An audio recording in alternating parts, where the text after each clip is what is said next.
French-led UN and African Union-backed military operation in northern Mali has been ongoing for days now. So far, according to reports, the ground troops have not met much resistance as they head deep into rebel strongholds up north. But a massive mobilization of troops and other military hardware point to a possible full-scale showdown in coming days. But in what context is this French-led military intervention being executed, and at what cost for Mali, the largest Sahel region, and Africa? Well, joining us for this discussion from Paris is Joaf Toka, an assistant professor at the American Graduate School in Paris. And a little later on in this program from Addis Ababa, we'll be joined by Dr. Solomon Derso, a senior researcher at the Institute of Security Studies. But first, let's take a look at how the French-led assault on the Al-Qaeda-backed Islamists in northern Mali is shaping up. Al-Qaeda militants in northern Mali seem not to have lived up to their dreaded reputation. They appear to have quickly retreated into their cells in the wake of a French-led United Nations and African Union-backed military onslaught. Reports suggest that not much resistance has been put up by the Islamists, who have terrorized residents in a vast Sahel region. In a brutal reign lasting several months, the militants have laid siege to northern Mali, imposed Sharia law, and destroyed historically significant sites. At this particular moment, I want to thank in your name the President Francois Hollande, the French government and the French Assembly. Mali will never forget this great sign of friendship, nor this fraternity in arms that turned a new page in the Franco-Malian relations and the relations between France and Africa. But as the operation entered its second week, advancing French and Malian troops have encountered mostly deserted, burnt-out villages and shells of vehicles abandoned by the fleeing rebels. Several Western countries have already offered France, which is to boost its force to 2,500 soldiers next week, assistance in Mali. They have pledged to provide logistical air assistance, surveillance and intelligence gathering support. The roles are well defined. The Malian army goes ahead with our help, as you're hanging back in advance from behind to help and consolidate the post that they win, so that the enemy cannot come back. Avec notre appui. Events in Libya during the Arab revolutions that swept across North Africa only served to galvanize secessionist forces in northern Mali over unresolved historical grievances. Al-Qaeda-linked elements seized the opportunity, capitalizing on an imminent Tuareg insurrection and instability triggered by a military coup in Bamako to entrench themselves. Et de lourdes pertes ont été infligées à nos Our mission is not over. Let me repeat that this mission consists of deployment of an African Rapid Deployment Force to allow Mali to recover its territorial integrity in compliance with the resolutions of the Security Council. Africaine pour permettre au Mali. Critics have, however, warned against militarizing the conflict. What France has done with its dramatic offensive in Mali is to militarize Mali's complex internal political problems, they argue. Egyptian President Mohamed Morsi openly voiced his opposition to France's intervention in Mali while speaking at an Arab Economic Summit in Saudi Arabia. And like in Libya in 2011, the African Union has supported international action in Mali. But Nkosazana Dlamini Zuma, the African Union's chairperson, has questioned whether the United Nations itself is adequately equipped to deal with the complexities of the conflict in Mali and the larger Sahel region. Nevertheless, she and other African leaders have accepted the urgency of an effective military response to the crisis. But an even more worrying spectre is emerging, a new wave of kidnappings across the region. Events in Algeria this past week will remain a grim reminder of the increased threat by radical Islamist groups who have found a new home in the Sahel and are swelling their ranks with new recruits. So then, here's the big question.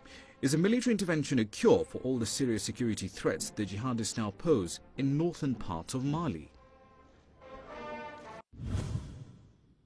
Indeed, the French-led intervention is underway now. Joaf, in Paris, the French intervention is into its second week at the moment. What is your assessment on what is happening on the ground so far? Well, if you listen to the French briefings, both on the military and the political side of spokesmen, ministers, generals, then things are going okay. according to the plan, although the plan, as you know, has been hastily put on feet about 2 weeks ago by now. When you judge upon territorial criteria, if you just take a look at the map and see, as far as we know, where French troops are, where is it that they're accompanied by Malian troops, and where is it that other African neighboring countries' troops are stationed right now, then you get the feeling that there is a process of stabilization of the front. Now, having said that, one should remember that speaking about front, we're not speaking about a conventional sense of a front in a conventional sense of war. First of all, because of the dimensions of the territory, and secondly, because of the kind of warfare that is held by the enemy, by the radical extremist groups that situate the enemy. So there is a station sort of situation, and the question is right now, what would be then the second and third chapters over this process? Going by the military adventures of other Western forces, for instance, in Somalia by the Americans in the 1990s, would you say the international community here, would you say France is well versed to deal with the complexities of the Mali crisis, the complexities of the Sahel region? Well, I would put it differently, if I may, although I will be answering your question, of course. I think if there's anybody in the West, outside Africa, who understands and who has the input, the experience, and past insights to deal with what is happening in Western Africa, then the French would probably be the ones. Now, having said that, there is a lot of knowledge and experience accumulated both in French political circles, in French academic and research circles regarding the situation in West Africa, just plainly because, as you know, France was the colonial power there over decades and is through with the colonial experience over 50, 60 years, no more than that. Now, this doesn't cover the entire perspective because, as you know, one of the problems, both for politicians and generals, is to analyze a present war or a present conflict due to the experience of the wars they have fought in the past. And more accurately, actually, the previous war often serves all over the place in order to analyze the present war. And there could be many traps in that, and I think that the Nord Malian case might be a trap if things would still stick to strict previous past experience. It's a new experience and a different one. All right. You talk of you know, the colonial heritage of France and Mali as being a key factor there. But France's military engagement does represent a slight shift there in France's foreign policy towards Africa, having, of course, previously said that they did not want to get engaged as Africa's policeman anymore. But is France, though, trying to invent a new foreign policy for Africa, going by the situation with Mali? Yes, you're absolutely right. If you check on French declarations, not only the actual power in France, which you know is a left-wing socialist party which has arrived in power about 7 months ago, but even if you check on the French policy in Africa 10, 12 years earlier, during the presidency of Jacques Chirac, for example, then the French rhetorics do claim that an end should have come already by now to what is called in France the France-Afrique, namely the special relations between Paris and West and Central African countries. The times have evaluated, we're into the 21st century, and things should actually work very differently. Now, having said that, and they kept saying that for decades and decades, one gets the impression, the relative impression at least, that actually the new power in Paris actually means that. Now, facing this kind of overall approach happened what happened about 15, 18 days ago with that sudden advance towards the south of the rebel extremist groups from northern Mali towards the south endangering Bamako, namely putting into real terms what the French and other Western intelligence sources evaluated as real danger, not only to northern Mali, the danger there is being concrete, but to Mali, to the overall Malian political unity existence. They saw rebel groups driving down the 400 or so kilometers left for where they were, all the way to Bamako. So that was a completely new situation which, say the French, necessitated an overall evaluation of the punctual, concrete, immediate situation, regardless of the overall approach we mentioned a minute ago. All right. We're going now to Addis Ababa, joined by Dr. Solomon Derso, a senior researcher at the Institute of Security Studies in Addis Ababa in Ethiopia. Dr. Derso, thank you very much for joining us here on the program. Now, the French intervention there is the French, the African Union, and the ECOWAS. How much say do ECOWAS and the African Union have in what is going on in northern Mali at the moment?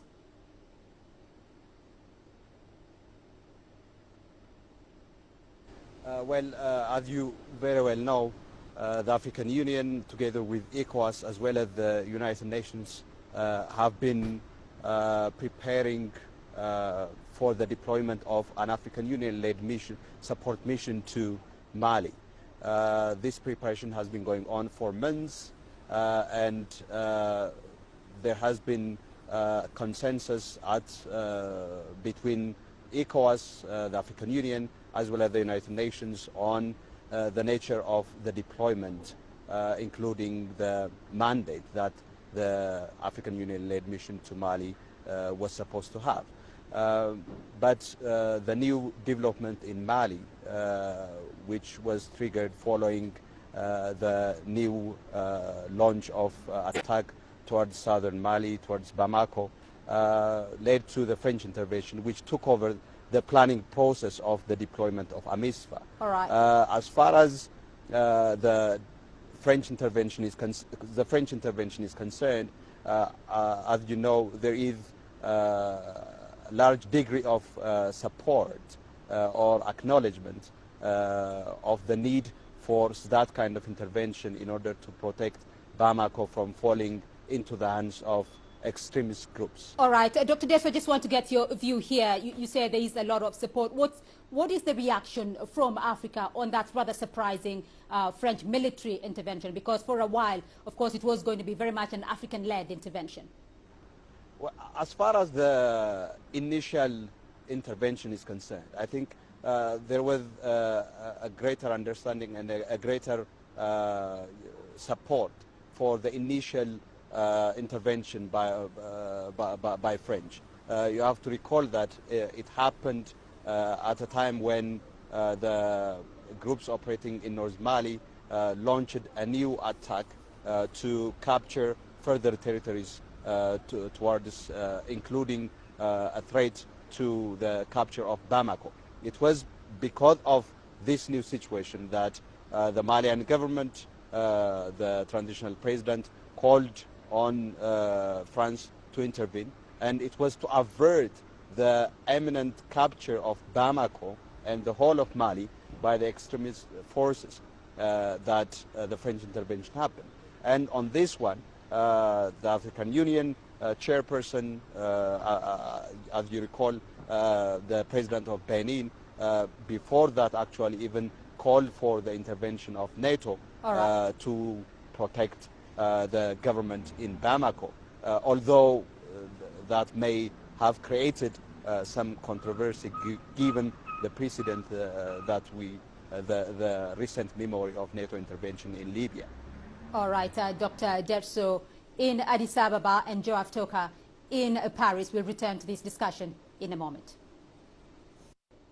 All right, with only a few dissenting voices, African leaders gave a go-ahead for a military intervention in northern Mali, but three questions stand out. Is there a danger in militarizing the Mali conflict? How did Mali get where it finds itself today? And is the UN or even the African Union adequately equipped to deal with the complexities of the Mali conflict and those of the larger Sahel? First, we're still joined in this discussion by Dr. Solomon Derso in Addis Ababa and Joaf Toka in Paris. Dr. Derso, first to you. Now, let's look at the eventual cost of this intervention in northern Mali. Now, going by what we have seen in other countries, in Somalia with the Al-Shabaab, for instance, and what's happened with Algeria, with the Algerian hostages in the past week, is there a danger of internationalizing this conflict through such foreign missions?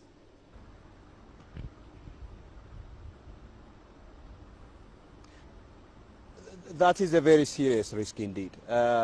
With the French intervention in Mali, as necessary as it was, its continuation would obviously transform the nature and character of the Malian crisis, not only as a Malian and a regional crisis, but also into an international crisis, given the fact that the intervention is being undertaken by France as one of the major Western powers, with historical ties, of course, to the region and more specifically to Mali.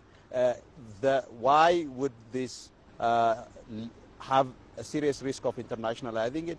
Because it would draw the attention of jihadist groups and extremist groups elsewhere in the world, who may be attracted to also venture into this crisis to support the activities and operations of the groups in northern Mali. All right. Joaf, let me get your view on that. There is a risk of internationalizing this conflict through France's incursion into northern Mali. Do you mean in the case of French getting tired or getting into a fatigue syndrome, if things do not go as well as they wish and time goes by and victims and French soldiers will pay in their lives, will there be sort of a backlash in that sense? Yes, it's possible. And will there be a vacuum in that sense if the French leave the Malian direct interventionist sphere before most of these goals have been achieved? Yes, there is a risk. But here we're into hypothetical analysis which really go too far. Right now, let's try and make sure we know what we're speaking when we're dealing with punctual territorial situation around what used to be what was considered to be the border between northern Mali and Mali, the stopping, the containment effort which is on the way right now, and what would be those famous chapter 2 and 3 we mentioned at the very beginning of the conversation. All right. Dr. Derso, let's look at the eventual cost of this massive adventure into Mali, first to Africa and then to the international community.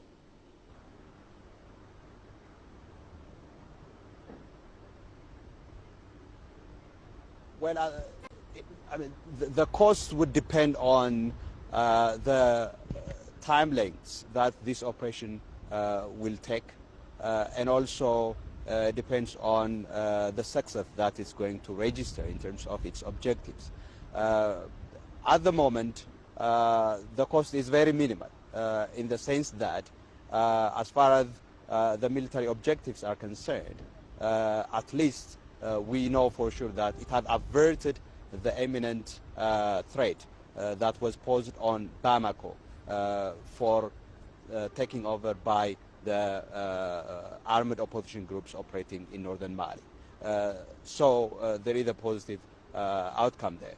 But it also, of course, comes with some civilian displacement as well as aggravation of the humanitarian situation in Mali. As you all know, the situation in Mali has a multidimensional situation whereby there is a serious political crisis relating to the unconstitutional change of government that the military undertook last year. It is also a terrorism problem because of the nature of the armed opposition groups operating in northern Mali, and also the agenda that they advance in northern Mali. And then you have the humanitarian situation that the Malian crisis created. And with this new intervention, obviously the humanitarian crisis would aggravate because it would lead to the displacement of some civilians who are present in the areas of operation.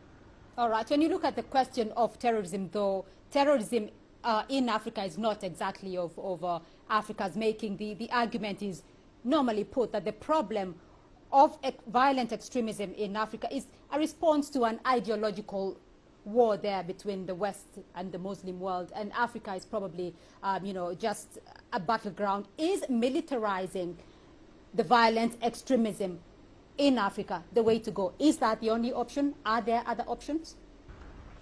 Well, as far as terrorism is concerned, obviously in this particular instance, as well as in the instances that we saw in Somalia, obviously in the immediate aftermath of this intervention, it is the terrorism dimension of the crisis that gets escalated and highlighted a great deal because of the attention that it draws, and because it fits into the narrative that the terrorism situation is indeed a fight between the West against the Islamic world, as you put it. So it is an ideological battle.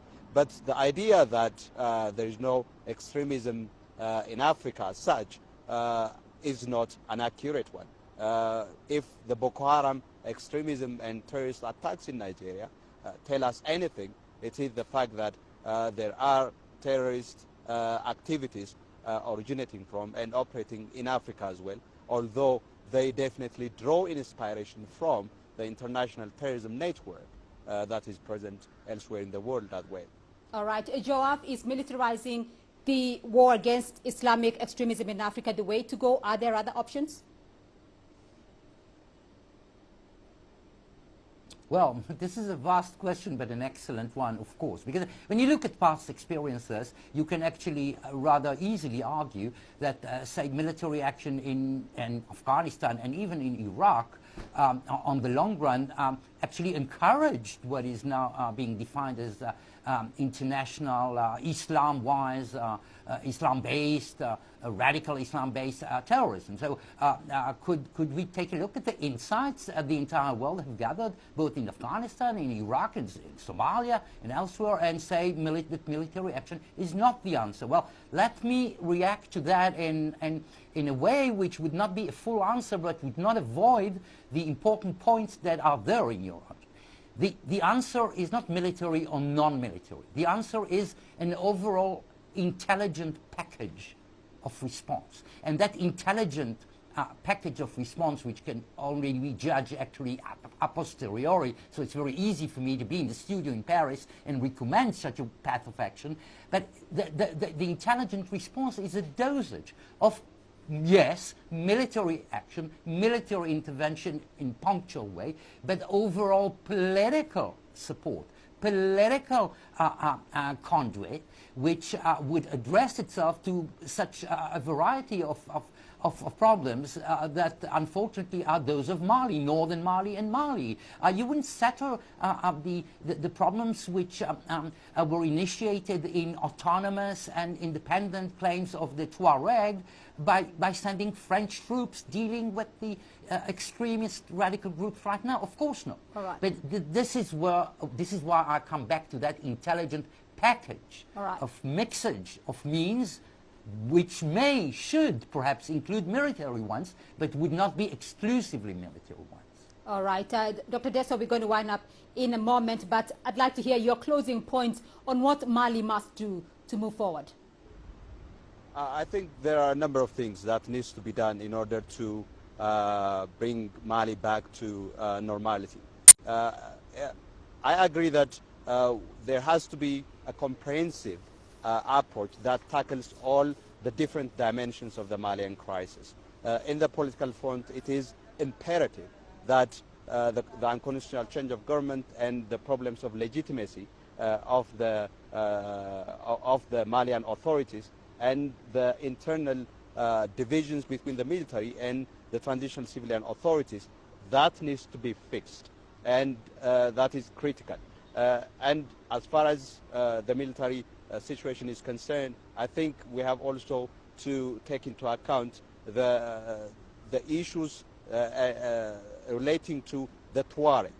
There has to be a very strong political process that takes into account the grievances and the issues that the Tuareg in northern Mali raise. And addressing that effectively is important.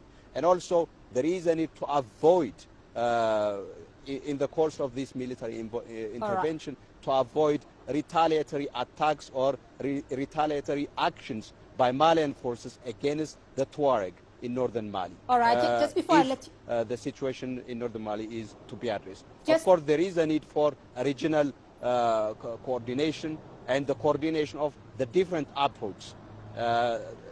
The use of, I think, the terrorism lanes at the expense of the humanitarian situation and the need for addressing the humanitarian situation and the need to give priority to the political approach wouldn't work. So there has to be a coherent and multidimensional approach.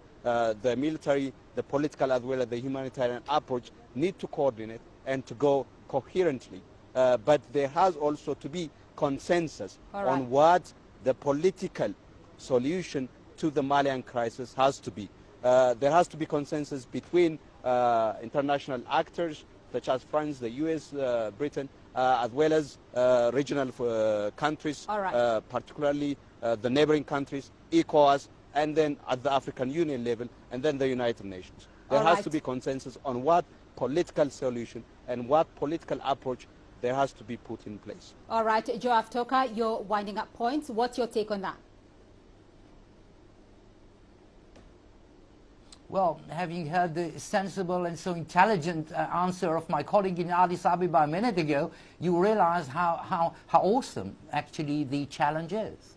And in a way, it gives us perhaps also a relativization dimension of the entire debate on the military intervention, let it be French or the intervention to come of some African neighboring countries. Namely, the military fragments, the military components of this conflict right now and for the weeks, certainly months to come, are only part of the puzzle. The intelligent recommendation, of course, would be that of finding the right place of that military intervention within a whole. The whole is extremely complicated. My colleague in Addis Ababa just detailed the main points. But one should keep an overall sight over this kind of dimension in order to avoid mistakes which have been extremely costly in the past, both for the West and for Africa. All right, Joaf Toka joining us there from Paris, and Dr. Solomon Derso, a senior researcher at the Institute of Security Studies, joining us from Addis Ababa. Thank you very much for your insights on the program. This has been Talk Africa from Nairobi. I'm Beatrice Marshall. Bye-bye.